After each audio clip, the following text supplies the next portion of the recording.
Bonjour et bienvenue au webinaire de la Société Santé en français. Je m'appelle Jérémy Robert, je suis agent des communications et de mobilisation de connaissances à la Société. Il me fait plaisir d'être votre animateur aujourd'hui.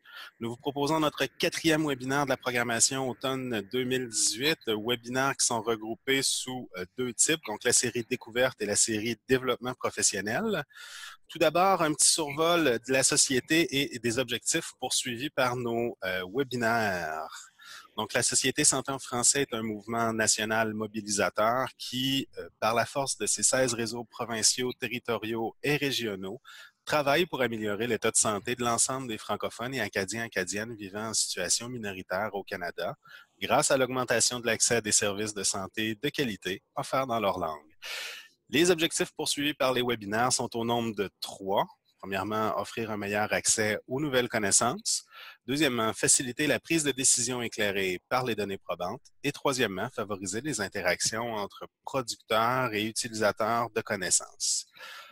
Aujourd'hui, dans la série Découverte, nous vous proposons le webinaire La recherche en santé et en services sociaux auprès des populations francophones en situation minoritaire, expertise et thèmes de recherche. Webinaire qui sera donné principalement par Marie-Michelle Sauvageau, qui est consultante en recherche et évaluatrice de langue seconde à la Commission de la fonction publique du Canada. Avant de vous présenter nos conférenciers, quelques mots sur le webinaire d'aujourd'hui. Donc, c'est le troisième exercice de ce type réalisé par le Consortium national de formation en santé. Donc, en plus de présenter un survol de la revue de littérature, les objectifs du webinaire sont de fournir un portrait actuel des thèmes de recherche répertoriés portant sur les communautés francophones et acadiennes en situation minoritaire et de partager des pistes de priorité à venir dans différents domaines de recherche. Aujourd'hui, en plus d'être un plaisir de collaborer à nouveau avec la CUFC et le CNFS pour ce webinaire, c'est aussi une chance pour la société et les réseaux de santé en français, avec leurs composantes réseautage et mobilisation de connaissances, d'être en dialogue avec la recherche. Puisque, comme on le dit souvent en mobilisation de connaissances, ce sont les opportunités de croisement des savoirs pratiques, donc des gens du terrain, des savoirs d'expérience, donc des utilisateurs, des communautés, et des savoirs académiques, donc issus de la recherche, qui sont un moyen d'alimenter des recherches axées sur les problématiques vécues sur le terrain.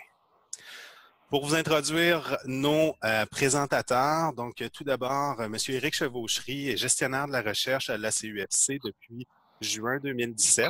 Il gère l'ensemble du financement relatif à la recherche et à la mobilisation de connaissances en santé pour le secrétariat national du Consortium national de formation en santé, mais également pour d'autres projets portant sur la francophonie canadienne. Avant de se joindre à la CUFC, il agissait à titre d'analyste des politiques au Conseil de recherche en sciences humaines du Canada, qui est un organisme subventionnaire de la recherche. Il a également été conseiller politique de plusieurs députés, notamment sur la question des langues officielles, puis recherchiste au bureau du chef de l'opposition officielle de la Chambre des communes, l'honorable Thomas Mulcair. Éric est aussi titulaire d'un doctorat en histoire politique, plus précisément en histoire des pays scandinaves, et d'une maîtrise en administration publique et évaluation de programmes. Il enseigne toujours dans son domaine à l'Université du Québec, en Outaouais. Pour sa part, Marie-Michelle Sauvageau est détentrice d'un baccalauréat et d'une maîtrise en communication publique de l'Université Laval, de même que d'un doctorat en sociologie de l'Université d'Ottawa. Elle s'est principalement intéressée aux questions liées à l'engagement et au militantisme chez les personnes issues de l'immigration. Elle travaille présentement avec la professeure Elke Winter de l'Université d'Ottawa sur le processus d'acquisition de la citoyenneté chez les immigrants et immigrantes de la région de Gatineau, Ottawa. En plus des recherches qu'elle effectue à titre de consultante en recherche, elle est également évaluatrice de langue seconde pour la Commission de la fonction publique du Canada. Avant de leur laisser la parole, j'aimerais vous donner quelques indications sur notre plateforme webinaire. À votre arrivée, vos micros et caméras ont automatiquement été mis en sourdine. Donc, comme vous le voyez, seuls les présentateurs ont le micro et la caméra allumés. Le webinaire se tiendra en deux temps. Donc, on va avoir un 35-40 minutes de présentation suivi de 10-12 minutes de questions-réponses. Pour la période de questions à la fin de la présentation, trois options s'offrent à vous. Premièrement, ils sont toutes dans la barre de l'application Zoom. Donc, vous avez la fonction chat pour échanger avec nous, la fonction questions-réponses et la fonction lever la main. J'activerai alors votre micro et vous pourrez vous adresser directement à nous. Donc, sans plus attendre, je cède la parole à Éric pour quelques mots et puis à Marie-Michel. Donc, bienvenue et bonne présentation. Oui, est-ce que vous m'entendez? Oui, on t'entend bien, Éric. Oui, moi je vous entends plus, mais c'est pas grave, j'ai l'impression d'avoir été coupé. Excusez-moi. Vous m'entendez donc? Oui. Est-ce que vous m'entendez? Oui. Oui, ok. Donc Éric Chevauchery, je suis gestionnaire de la recherche au CNFS, qui est le Consortium national de formation en santé et qui est sous l'égide de l'ACUFC, l'Association des collèges et universités de la francophonie canadienne. Alors, je suis d'abord très content de ce partenariat avec la Société Santé en français et de pouvoir finalement mieux diffuser et à tous les réseaux cette revue de littérature qu'on a fait faire il y a plusieurs mois et qui enfin aboutit de façon très concrète. Et c'est toujours un succès pour nous et pour les chercheurs de voir que leurs travaux sont diffusés. Alors, c'est une belle réussite. Alors, merci à la SSF de la rendre encore plus visible et évidemment merci à son auteur, Marie-Michel Sauvageau, qui a beaucoup travaillé sur ce projet pendant longtemps. Et voilà, donc on est tous très heureux que ça aboutisse aujourd'hui. Puis je voulais profiter aussi de cette occasion pour vous dire que ce travail de revue de littérature est pour nous essentiel et on va le continuer.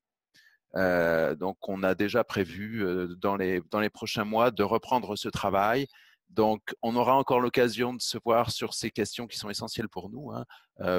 La recherche en santé existe, elle doit être diffusée, elle doit être connue. Et grâce à ce webinaire, j'espère qu'elle le sera encore mieux. Donc, merci et bon webinaire à tous. Merci, Éric. Marie-Michel, la parole est à toi. Merci beaucoup. Alors, merci beaucoup de l'invitation. Donc, merci à Jérémy Roberge, merci à Éric Chevauchery pour l'invitation. C'est très apprécié. Merci à vous tous et toutes qui êtes présents aujourd'hui, qui prenez un peu de temps durant votre heure de lunch pour écouter la présentation et pour échanger, bien sûr, à la fin. Alors, juste pour vous mettre en contexte brièvement, Éric en a parlé un peu, mais effectivement, ce rapport-là est né d'une commande du Consortium national de formation en santé qui a été faite au printemps 2017. Alors, le rapport initial a été remis en mai 2017 et puis une nouvelle version avec des corrections mineures a été finalement publiée en mai 2018. Alors, vous comprendrez que les résultats et les études dont je vais vous parler datent un tout petit peu. Donc, c'est 2014-2016. Donc, ce n'est pas les données très récentes, même si on peut dire que ça reste quand même récent. Mais c'est quand même très intéressant de s'intéresser à ce sujet-là parce qu'il y a quand même certaines grandes tendances qui demeurent. Alors, j'ai préparé une petite présentation que je vais partager avec vous. Donc, ça ne sera pas tellement long. Alors, voilà. Donc, j'espère que ça fonctionne bien, que vous voyez bien de votre côté. Alors, ça va, merci. Donc, pour ce qui est du mandat initial qui m'avait été demandé, donc, c'était vraiment de mieux connaître les différents travaux publiés dans le domaine de la santé des minorités francophones au Canada dans une période très récente, donc 2014-2016. L'étude a été faite en 2016. C'était aussi de déterminer l'évolution de la recherche dans le domaine, donc vraiment s'intéresser à l'évolution des thèmes, à ce qui changeait, aux préoccupations des chercheurs finalement. Et puis aussi de mieux connaître les différents thèmes ou les différentes thématiques qui risquaient de susciter le plus d'intérêt dans les prochaines années. Alors, de façon plus particulière, oui? Marie-Michel, on me dit qu'on ne voit pas ta présentation. On ne la voit pas. Toi, oui. Tu la vois, mais les autres ne la voient pas? En fait, on voit ton partage d'écran, mais on ne voit pas la présentation. OK. je vais arrêter, je vais recommencer le partage d'écran. Des fois, juste ça, ça peut fonctionner. Est-ce que ça va? Ça fonctionne pour moi. Éric, aussi. Excellent. Des fois, il faut juste arrêter et recommencer. Donc, voilà. Donc, n'hésitez pas s'il y a d'autres choses. Des fois, c'est peut-être en changeant les diapositives. Donc, je reste à l'affût si jamais il y a un problème. Alors, comme je disais, j'étais rendue à vous parler des objectifs généraux du mandat qui m'avait été confié. Donc, c'était vraiment de mettre à jour les données actuelles, donc en matière de recherche sur la santé et les communautés francophones en situation minoritaire. Et du côté des objectifs spécifiques, alors, réaliser une recension des écrits, donc vraiment voir tout ce qui avait été publié entre 2014 et 2016, partager les différentes découvertes, donc l'activité d'aujourd'hui entre bien dans ce mandat-là, dans cet objectif-là. Et puis, rédiger finalement un rapport d'analyse qui est divisé en 2 parties. Donc, il y a d'abord un exercice qui est davantage comparatif. Donc, je vais l'expliquer un peu plus amplement tout à l'heure, mais vraiment comparer finalement les découvertes que j'ai faites de ce qui avait été publié de 2014 à 2016 avec ce que d'autres chercheurs avaient recensé pour une période un peu plus ancienne. Et ensuite de ça, faire une étude approfondie de certains thèmes dominants. Donc, vraiment proposer finalement là, une certaine liste de thèmes dominants et puis vraiment de les creuser un peu plus dans la deuxième partie du rapport. Alors, pour ce qui est de la méthodologie, donc je viens de changer de diapositive. Alors, si tout va bien, normalement, vous la voyez.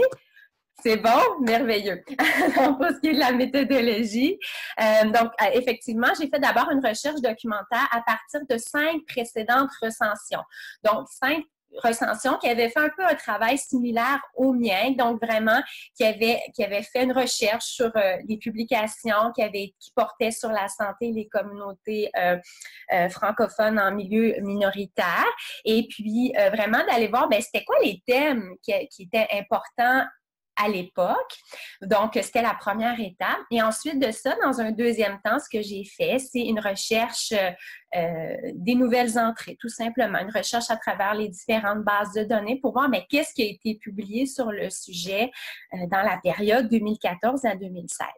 Et pour chaque nouvelle entrée que j'avais, donc pour soit un article, soit un document, un rapport, pour chaque nouvelle entrée que j'avais, je créais une fiche à l'aide du logiciel FileMaker Pro. Donc, chaque document avait sa fiche et dans lequel je regroupais un certain nombre d'informations, notamment le sommaire des résultats de l'article, sur quel lieu géographique portait l'article, etc. Et après ça, je les analysais et à partir de ces fiches-là, j'ai identifié des thèmes importants de la recherche actuelle et plus particulièrement les thèmes les plus importants numériquement, donc qu'est-ce qui ressortait le plus en termes de volume. Aussi les thèmes émergents, donc qu'est-ce qui étaient les nouveaux thèmes qui semblaient importants pour la période 2014-2016, mais qui n'avaient peut-être pas nécessairement été abordés auparavant. Et puis finalement, les thèmes un peu plus négligés.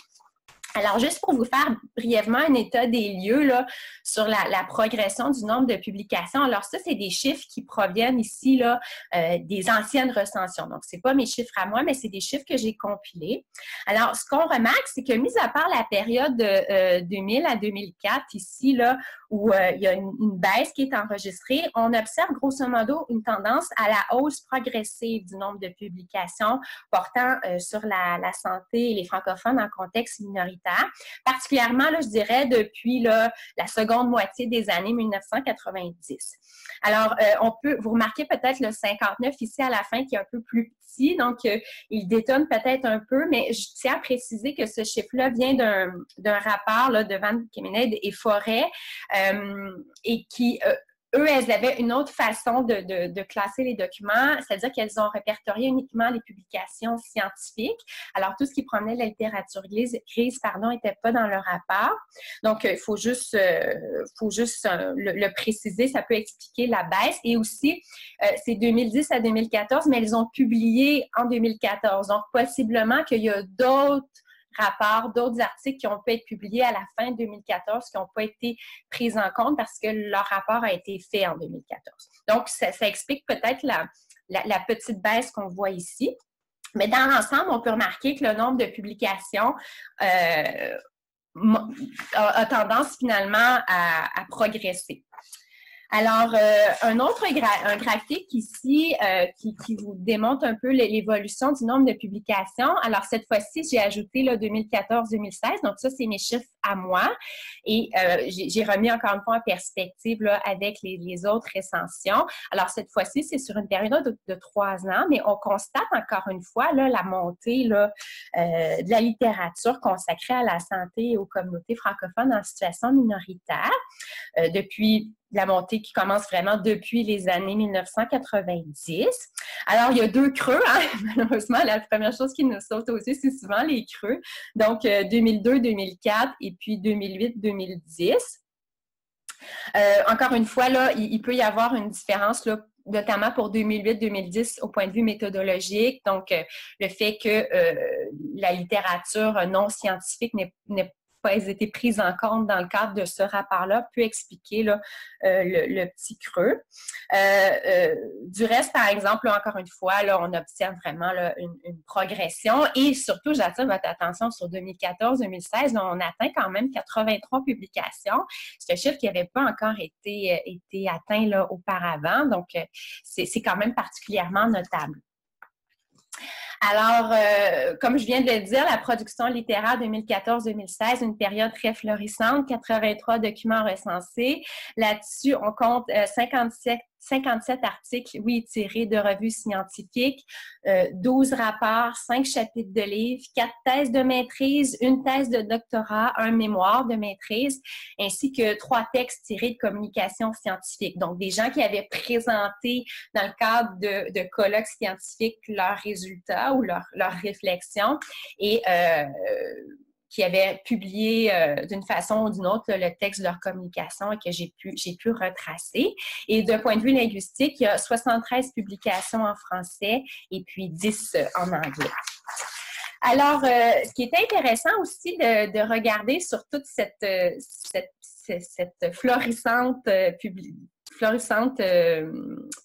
littérature, voilà, c'est sur quel lieu géographique portait plus spécifiquement la documentation retrouvée.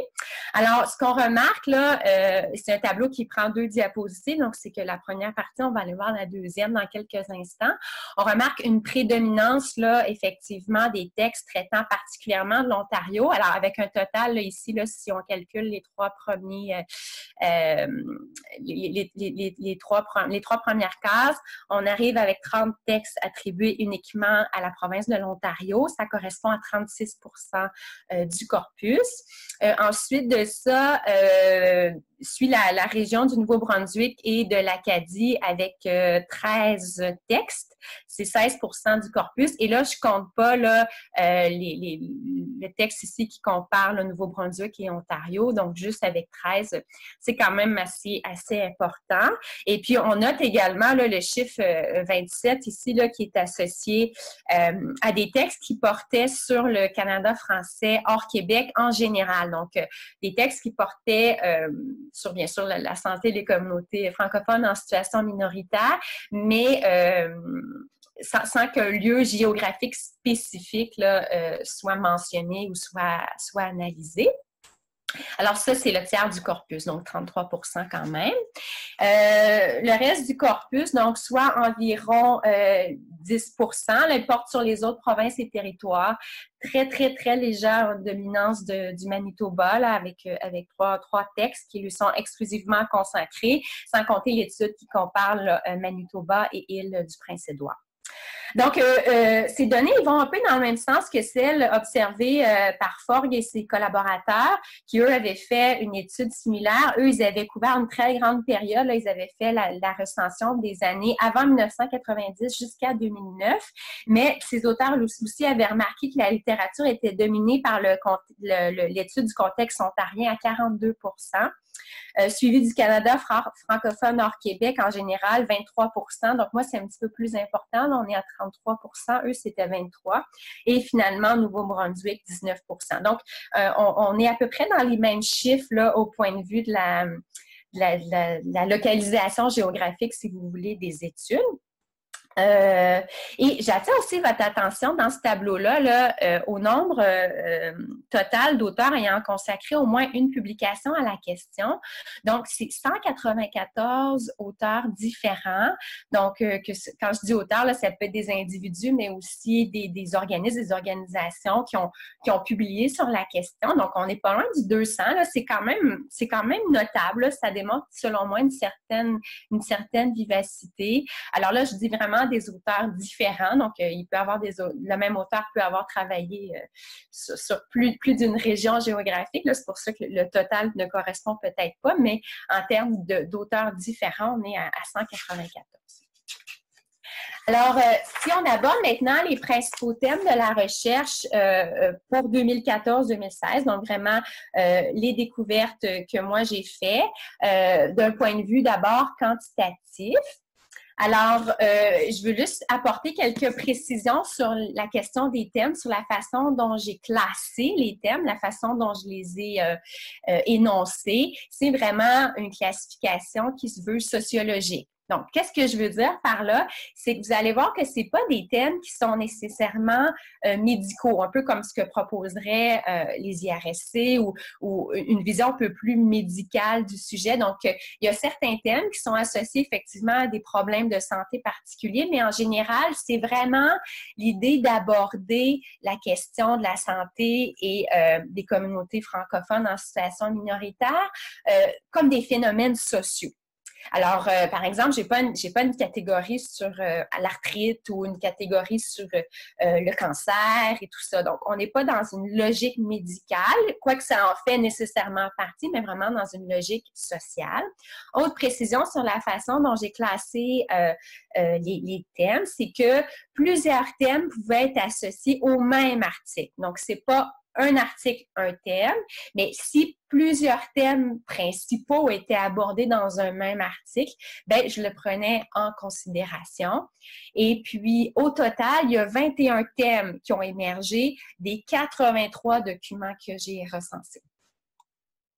Alors, je vais vous parler, je ne vous énoncerai pas les 21 thèmes, ils sont dans le rapport.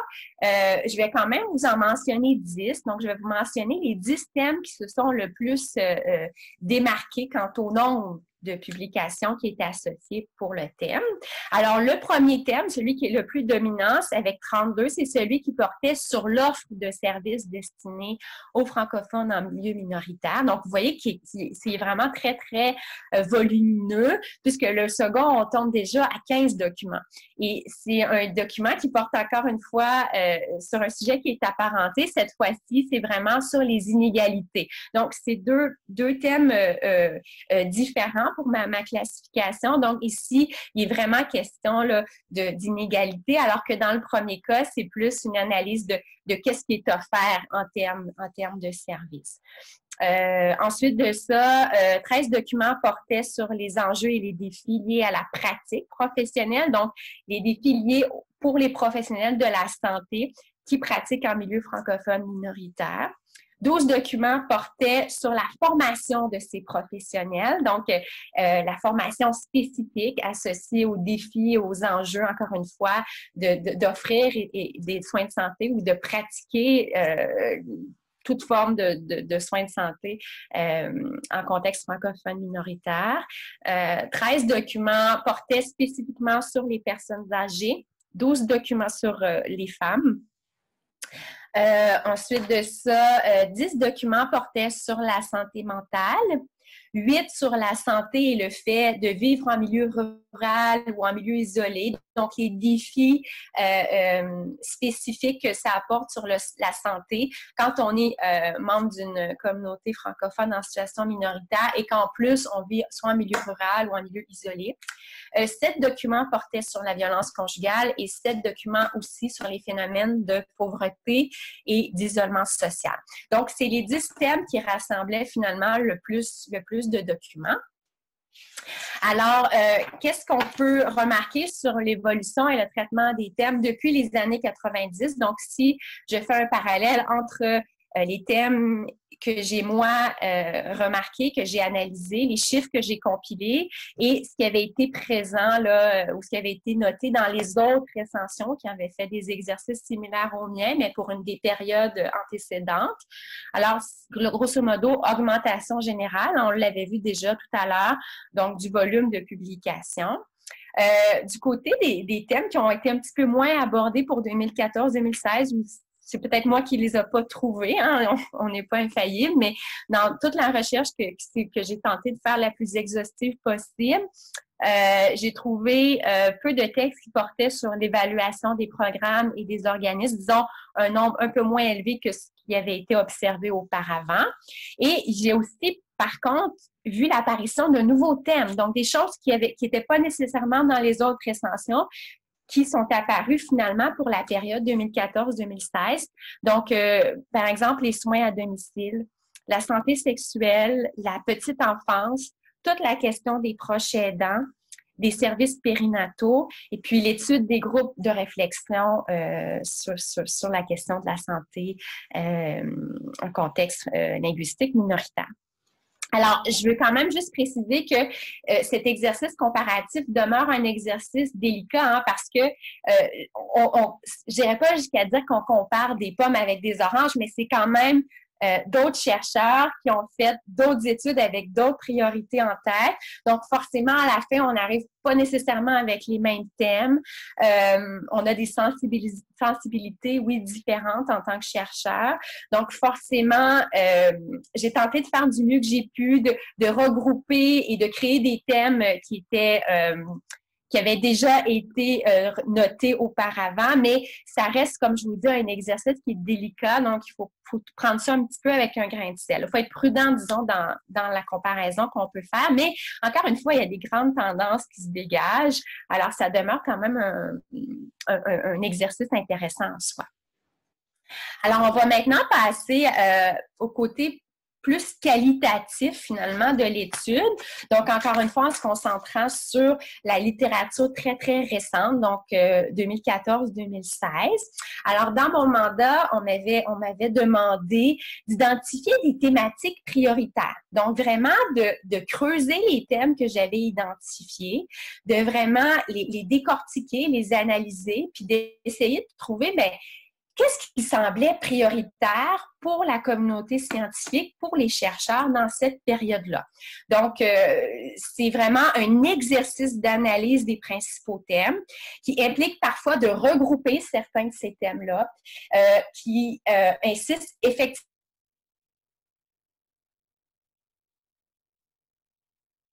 sur l'importance numérique. Donc, qu'est-ce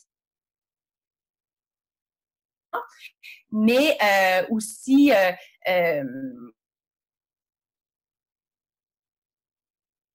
finalement, là, tu sais, et dont on parlait peut-être.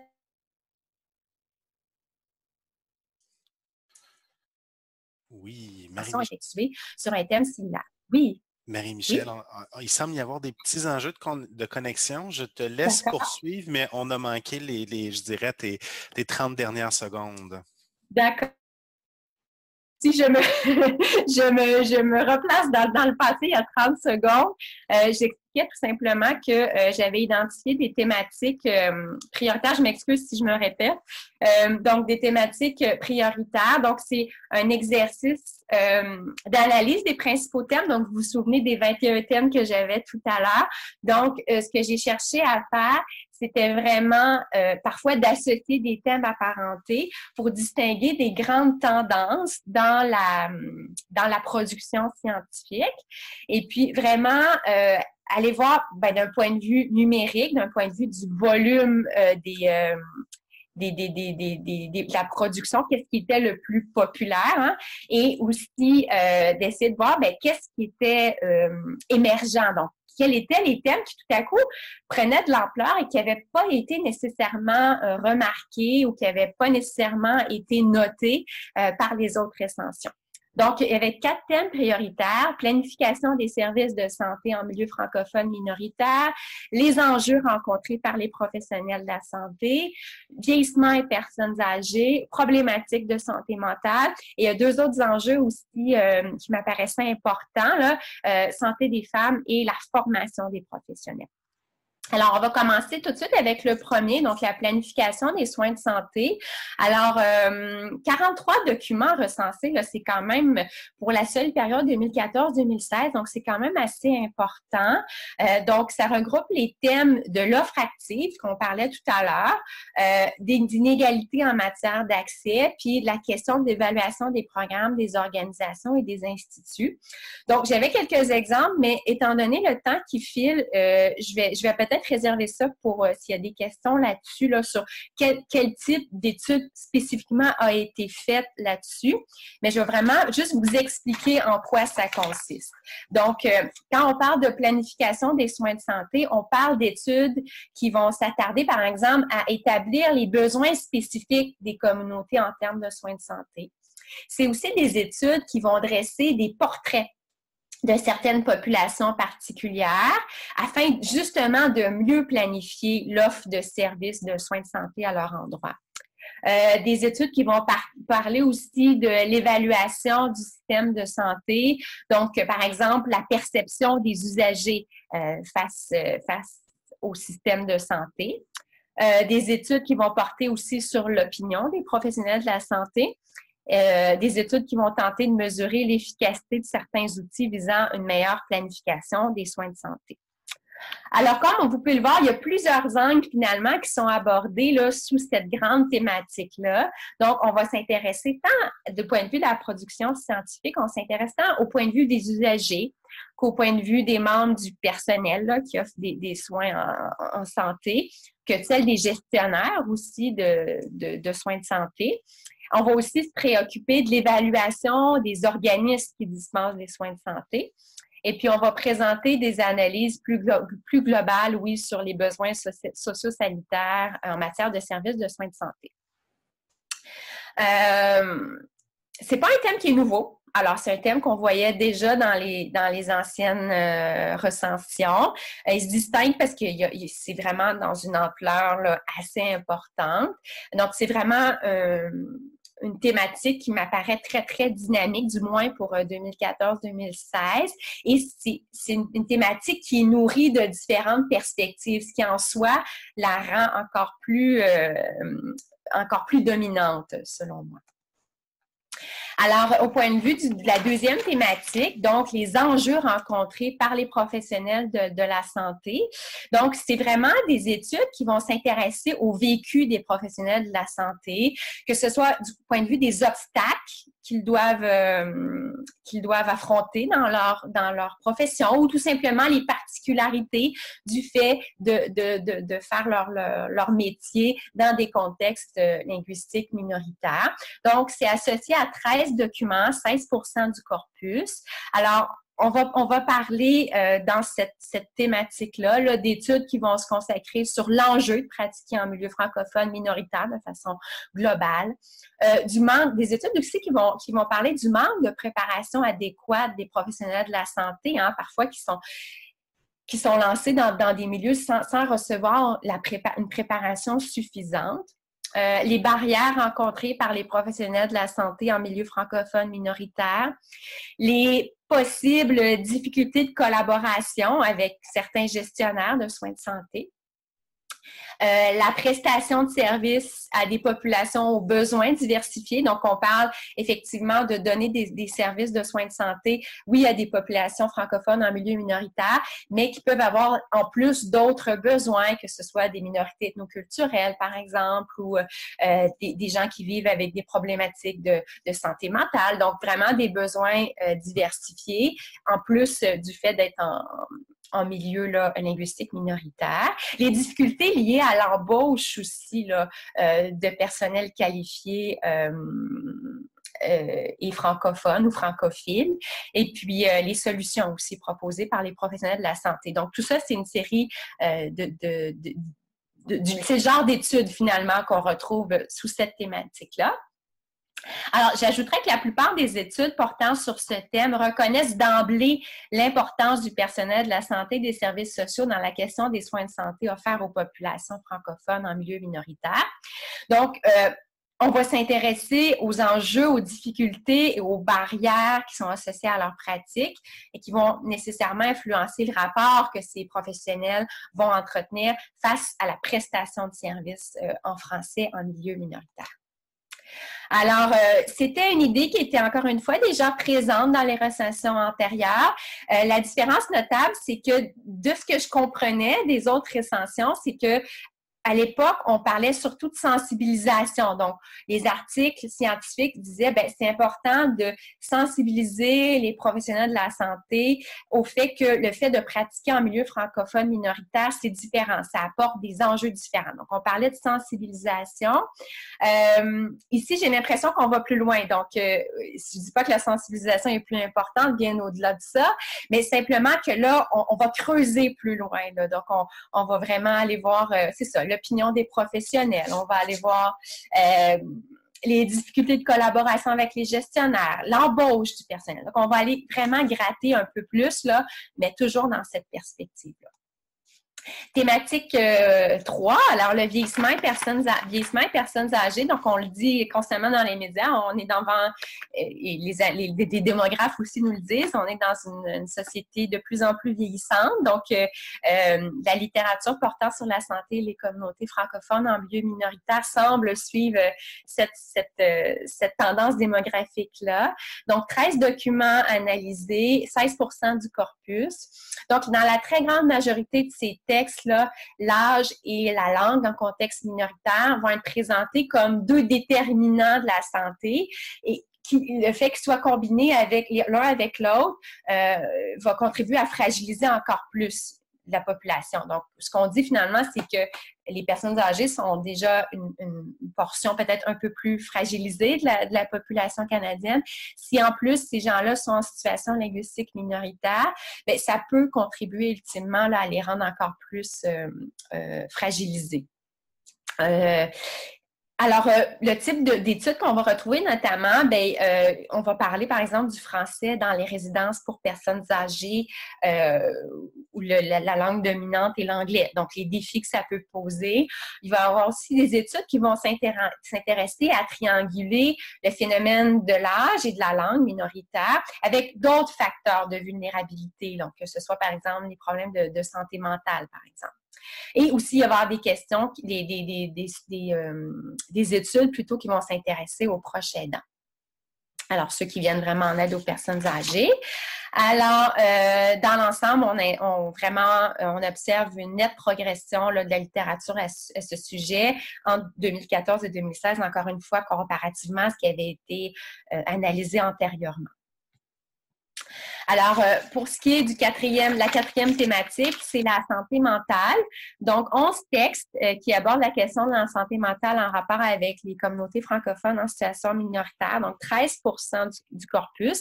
Alors, le type d'études qu'on retrouve, tout ce qui est la question de l'accès à des services en santé mentale en milieu francophone minoritaire. Donc, il y a des études qui vont vraiment s'intéresser aux questions d'accès tout simplement à des services.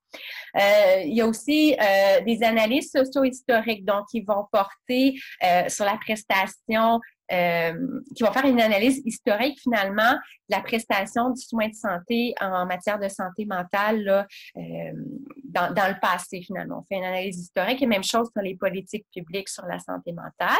Et encore une fois, la question des proches aidants qui est étroitement liée là, aux problématiques de santé mentale. Alors, ce qui est intéressant ici, c'est que c'est vraiment une thématique relativement nouvelle si on compare avec les autres recensions, mais qui semble devenue prioritaire. Donc, il y a vraiment quelque chose qui se passe au point de vue de la santé mentale. Vous allez voir, ces 11 textes, les deux autres thématiques que je vais vous présenter ont un petit peu plus d'articles au point de vue numérique, donc au point de vue du volume, il y en a un petit peu plus.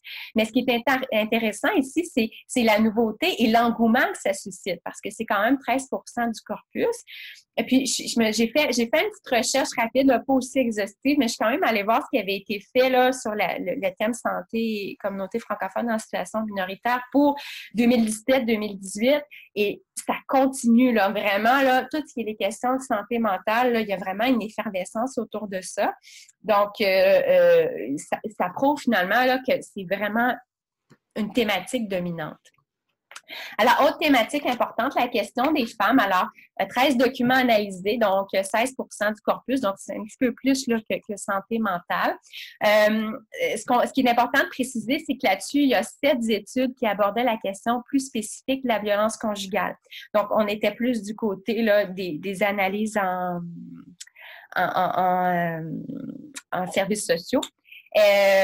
Donc, c'est encore une fois une thématique récurrente si on compare avec les autres recensions. Donc, la question de la santé des femmes était déjà présente dans les autres recensions, mais cette fois-ci, le thème semble plus particulièrement associé aux questions de précarité sociale et de violence dans les années 2014-2016, alors qu'il était associé peut-être à d'autres thématiques auparavant.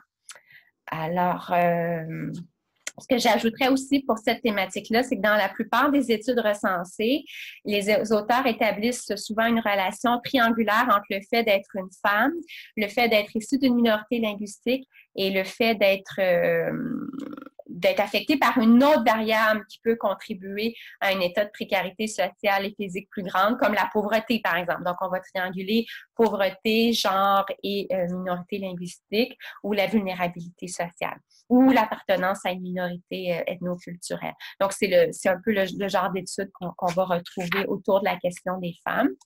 Et finalement, l'autre thématique importante, c'est celle de la formation des professionnels. Donc, on parle de 12 textes, 14% du corpus. Donc, il y a des textes qui visent à démontrer les problèmes engendrés par une formation inadéquate des futurs professionnels de la santé quant aux réalités des minorités linguistiques. Donc, c'est un thème qui avait déjà été souligné par le passé. Donc, ça continue finalement en 2014-2016. Il y a d'autres idées qui surgissent toutefois, notamment l'analyse des différents programmes de formation, de stages et d'ateliers déjà offerts par les établissements d'enseignement. Donc là, on va vraiment analyser ces programmes-là, ces stages-là, est-ce qu'ils sont efficaces, est-ce qu'ils permettent vraiment de préparer les futurs professionnels de la santé à la réalité du terrain. Donc, c'est un autre type d'analyse ou d'études qu'on veut retrouver sous cette thématique-là. Alors, discussion et conclusion maintenant. Alors, donc, il y a des grandes thématiques qui sont vraiment ressorties de mon analyse, qui correspondent à des priorités qui avaient été déjà identifiées soit par les gouvernements ou par les organisations comme le CNFS. Donc, je pense notamment à la santé mentale, donc qui est vraiment une priorité là, du ministère de la Santé fédéral. Donc, c'est vraiment une thématique. Donc, là, on sent que la littérature, ou du moins les auteurs, les chercheurs suivent un peu là, les grandes priorités nationales. La question aussi de la formation des professionnels de la santé, c'est l'une des priorités actuelles identifiées par le CNFS. Donc, il y a vraiment, on est assez en adéquation finalement là, pour ces grandes thématiques-là.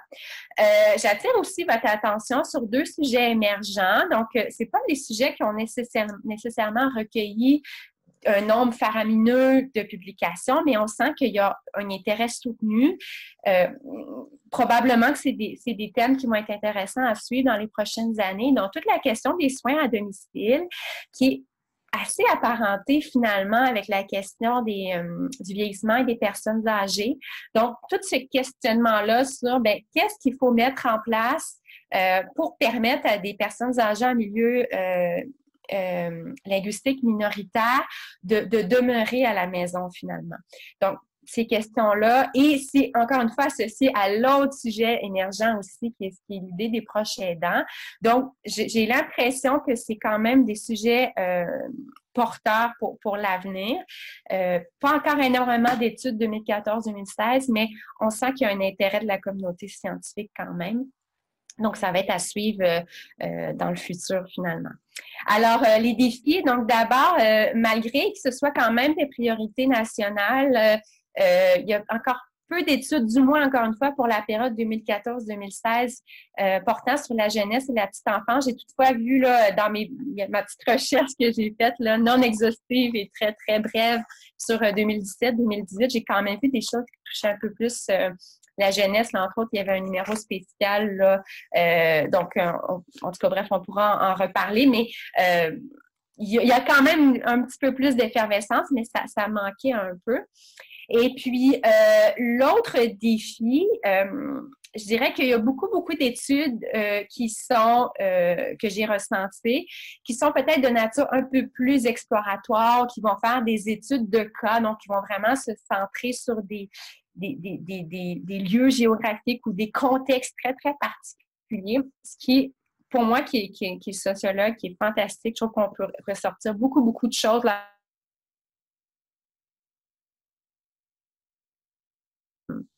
Assez que pour les décideurs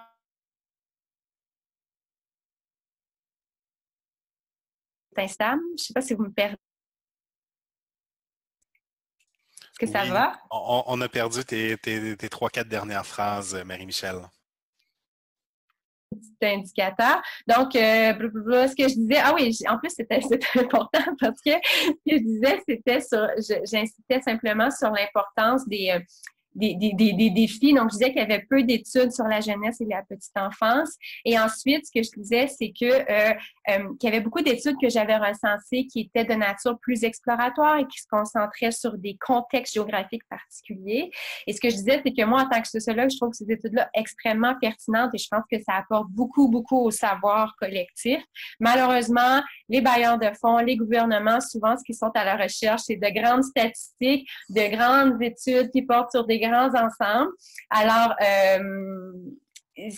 ça pose un défi parce que il n'y a pas encore de grandes études qui ont vraiment permis de démontrer clairement, quand je dis clairement, c'est d'un point de vue quantitatif et à large échelle, à l'instance de la langue comme un déterminant direct de la santé. Donc, c'est pas tant une critique scientifique, mais plutôt une critique liée finalement là, aux réalités financières, là, disons-le comme ça. Mais quand même, je voulais terminer sur une note très positive parce que ce qui m'a intéressée aussi, c'est que j'ai l'impression que c'est un sujet qui va de plus en plus susciter l'intérêt auprès de la relève en matière de recherche. Et pourquoi j'avance ça? Ben, c'est notamment étant donné les thèses de maîtrise, de doctorat et le mémoire de maîtrise que j'ai recensé. Et je me souviens qu'à l'époque, j'avais aussi trouvé une autre thèse de doctorat, mais qui avait été publiée au tout début de 2017. Donc, comme je l'avais dit, j'ai fait la recension en mars 2017. Donc, je ne l'avais pas pris en compte. Je m'étais vraiment arrêtée à 2016, mais il y avait déjà une autre thèse qui s'en venait. Et ce qui est super intéressant, c'est que les angles d'analyse sont très diversifiés et les domaines d'études aussi. Alors, on est toujours dans la question de la santé et les communautés francophones en situation minoritaire, mais les domaines, c'est sciences infirmières, santé des populations, études féministes, sociologie, sciences administratives. Donc, je voulais terminer avec cette note positive. J'ai l'impression que c'est quand même de bon augure, là, qu'il y a quand même une diversité d'intérêts là, autour de ce sujet-là. Alors, c'est ce qui termine ma présentation à 40 minutes pile. Excellent. Ben, merci beaucoup, Marie-Michel. C'est un excellent travail, très exhaustif. C'est certainement très utile pour les gens du terrain. Ça nous laisse environ une dizaine de minutes de questions-réponses pour ceux qui se sont joints à nous en cours de route. 3 options s'offrent à vous dans la petite barre de l'application Zoom, donc la boîte de conversation, la fonction chat et excusez-moi, oui, la petite main. À ce moment-là, je vous bascule de notre côté et vous pouvez vous adresser directement au présentateur. Je vous laisse formuler les questions. On en a déjà une Oui. d'un collègue de l'Université d'Ottawa, CNFS Ottawa, si ma mémoire est bonne, M. Bernard Pinet, donc qui nous demande, lors de l'extraction des données, est-ce que les bailleurs de fonds soutenant les études ont été retenus? Si oui, est-ce possible d'avoir un aperçu des bailleurs de fonds? S'agit-il principalement du CNFS ou de la SSF et l'ensemble des réseaux? Donc, vous voulez dire si j'ai tenu compte des rapports publiés par ces organisations-là? C'est un peu ça? Oui, si vous le voyez un Oui, peu à oui, l'envers. oui.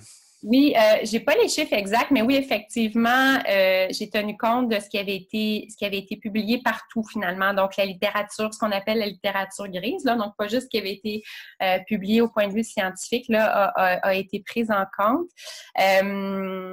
Je me souviens pas si j'ai les statistiques, je pourrais vous les fournir avec plaisir là, par courriel. Je les ai pas en tête, mais oui, effectivement, tout ça a été pris en compte. Mais c'est quand même pas majoritaire là, dans la recension. OK. Puis on a notre collègue Éric. Peut-être avant de mentionner la réponse qu'Éric a fournie dans la boîte de Oui, questions-réponses, on pourrait arrêter le partage d'écran.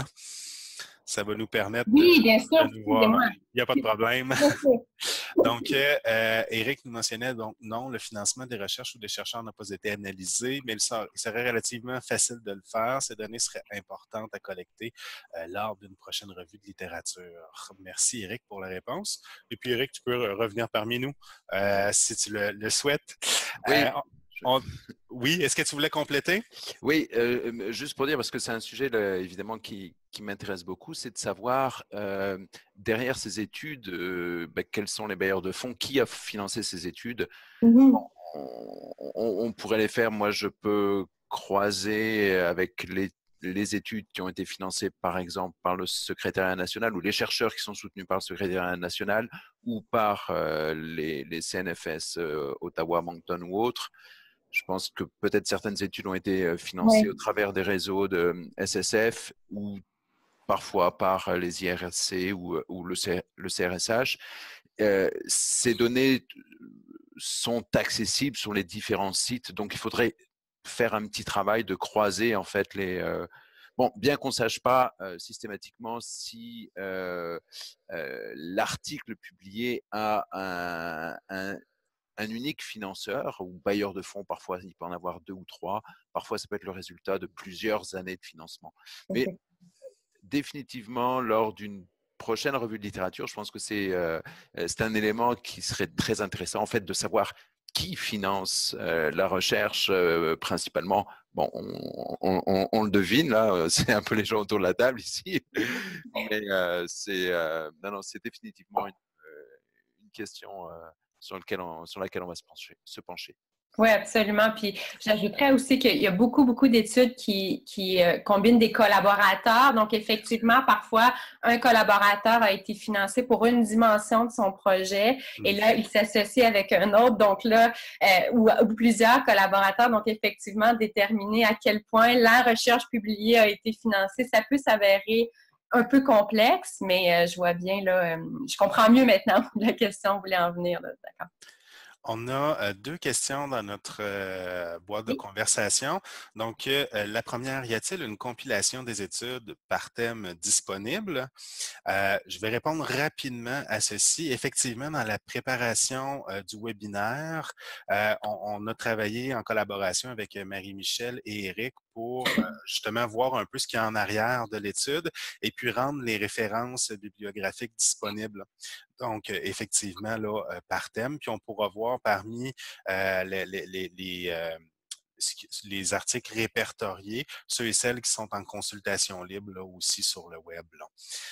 Donc, à venir, c'est un peu une primeur. Là. On va finaliser ces travaux-là, puis on souhaite rendre ça disponible aux participants ou en ligne. Et la deuxième question, c'est les deux questions sont de notre collègue de la Saskatchewan, Frédéric Baudemont, qui est directrice générale du réseau là-bas. Donc, la deuxième question, c'est, on constate qu'il y a très peu d'études traitant des provinces de l'Ouest et des territoires. Est-ce que les chercheurs sont sensibilisés à ce manque? Je suis tout à fait d'accord, effectivement. Est-ce que les chercheurs sont sensibilisés à ce manque? Il faudrait faire ce qui serait très intéressant, là, qui serait dans la continuité de ce travail-là, c'est vraiment de faire des entrevues justement qualitatives avec les chercheurs qui ont déjà publié sur ces questions-là. Et c'est effectivement le genre de questions qui seraient extrêmement intéressantes et pertinentes à poser, à savoir, ben, est-ce que vous désirez vous concentrer sur des lieux géographiques quand vous faites vos études? Et oui, et pourquoi? Et après ça, ben, d'aller voir justement, ben, s'il y a un manque d'intérêt, est-ce que c'est par manque de sensibilisation ou est-ce que c'est par manque de financement? Des fois, malheureusement, la communauté des chercheurs est obligée de s'intéresser à certains thèmes parce que le financement va dans ce sens-là, parce qu'il y a malheureusement des thèmes qui sont plus à la mode que d'autres. Et ça fait en sorte que même si certains chercheurs aimeraient se consacrer à ces questions-là, ils ne le font pas parce qu'ils n'ont pas les sous pour le faire. Mais effectivement, moi, je serais vraiment curieuse de savoir, ben, qu'est-ce que les chercheurs en pensent, comment ils gèrent ça, quelle est leur option face au lieu géographique de leur étude. Oui? Oui, si je peux ajouter une information qui est en fait une assez bonne nouvelle. Vous savez que le CNFS, jusqu'à cette année, regroupait 11 établissements et avec le nouveau plan d'action sur les langues officielles, on est sur le point d'être 16 membres du CNFS et parmi les 5 nouveaux, il y a Educacentre en Colombie-Britannique, il y a la cité universitaire à Regina et le collège Mathieu. Donc, 3 finalement nouveaux partenaires au sein du CNFS et le rôle du CNFS, en partie le mien, ça va être aussi de développer, de promouvoir la recherche en santé sur les populations francophones au sein de ces nouveaux membres du CNFS. Donc, j'allais dire que mathématiquement, il y a une partie de financement de recherche qui va aller vers ces établissements et on espère dans quelques années voir donc plus de recherche dans l'Ouest. Voilà. Merci, Eric. J'ai Madame Nathalie Gagné qui avait demandé, qui avait levé la main, donc je Oui. vais basculer avec nous. Bonjour. Votre micro est ouvert. Il nous reste encore un petit 3 minutes. Madame Gagné, êtes-vous avec nous?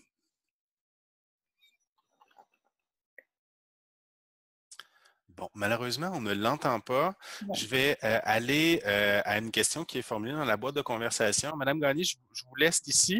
Et puis, bon, si jamais ça fonctionne au niveau du son, n'hésitez pas là, à adresser votre question. Donc, on a Madame Solange Van Kemenade qui nous demande « Merci pour la présentation de la revue de littérature. J'aimerais savoir si le CNFS poursuivra le travail de mettre à jour cette dernière revue en se servant des fiches FileMaker Pro ou autres. » Le micro d'Éric est... Oui, oui, oui. Oui, c'est notre absolue intention. Oui, de le faire, c'est prévu. Bon, un certain nombre de personnes ici présentes, qu'on est en attente d'un certain financement. C'est toujours un peu long, mais oui, c'est prévu. En tout cas, dans une phase de 5 ans, on prévoit en faire 2, deux nouvelles revues de littérature, donc aux 2-3 ans. Mais oui, c'est prioritaire pour nous. Et si je peux me permettre de répondre aussi à Anne, parce que Anne-Lise, qui va un petit peu dans ce sens, oui, ce serait très intéressant aussi d'avoir une compilation qualitative, plus qualitative de la recherche. Donc tout ça est en train de se discuter. On essaie d'avoir des fonds pour faire cela avec Santé Canada, qui est aussi, je vais le mentionner, qui a été très intéressé quand on leur a remis la revue de littérature et nous ont demandé expressément de continuer ce travail. Donc les félicitations vont aussi à Marie-Michel. Hein. C'est des outils dont eux-mêmes, les bailleurs de fonds, ont besoin pour orienter leur financement et développer leur programme. Très rapidement, j'ai vu dans la fonction questions-réponses qu'on avait une question de Mme Michèle Dorion. Donc, je m'intéresse particulièrement à la télémédecine et à son effet sur l'accessibilité des services de santé auprès des communautés francophones acadiennes en situation minoritaire. Avez-vous des détails à ce sujet? Malheureusement, non. C'est vrai que ça pourrait être extrêmement intéressant. De ce que j'ai parcouru pour 2014-2016, il n'y a rien qui aurait sorti là-dessus, mais effectivement, je vois très, très bien le lien que vous faites et tout ce qui s'est lié finalement un peu à l'offre de service qui est vraiment une thématique prioritaire. Il semble pas que, pour la période 2014-2016, dans les recherches que j'ai faites, c'est pas ressorti, du moins dans cette optique-là d'offre de services pour les francophones en milieu minoritaire. Mais je verrais très, très bien comment ce thème-là pourrait être apparenté à ce sujet-là, mais malheureusement, non, j'ai rien vu là-dessus là, pour cette période-là. Excellent, merci beaucoup. Écoutez, malheureusement, c'est riche comme échange, mais c'est tout le temps que nous avions. L'heure sur laquelle on s'est engagé pour le webinaire est maintenant terminée. Je vous ai partagé dans la boîte de conversation un hyperlien pour l'évaluation. On vous demande de prendre 2 petites minutes. C'est très, très simple comme évaluation, mais ça nous permet de donner de la rétroaction aux présentateurs et aux partenaires sur le contenu. Et aussi, pour vous inscrire à notre liste des webinaires, info@santéenfrançais.ca. Tous les webinaires sont disponibles en ligne une semaine après leur tenue. Les présentations aussi, donc sur le site de la Société en français, ainsi que sur le portail Savoir Santé. Éric, un petit mot de la fin? Oui, je vois qu'il y a encore quelques petites questions. Moi, je peux m'engager avec mes confrères à y répondre et éventuellement à les partager. C'est super qu'il y ait des questions. Ça me ferait plaisir d'y répondre, même si on n'a pas le temps ici. Excellent. Puis, on peut rester en ligne encore quelques minutes, mais je vais cesser l'enregistrement. D'accord. Merci à toutes et tous. Merci. Et Merci. bonne fin de journée. Merci. Bye.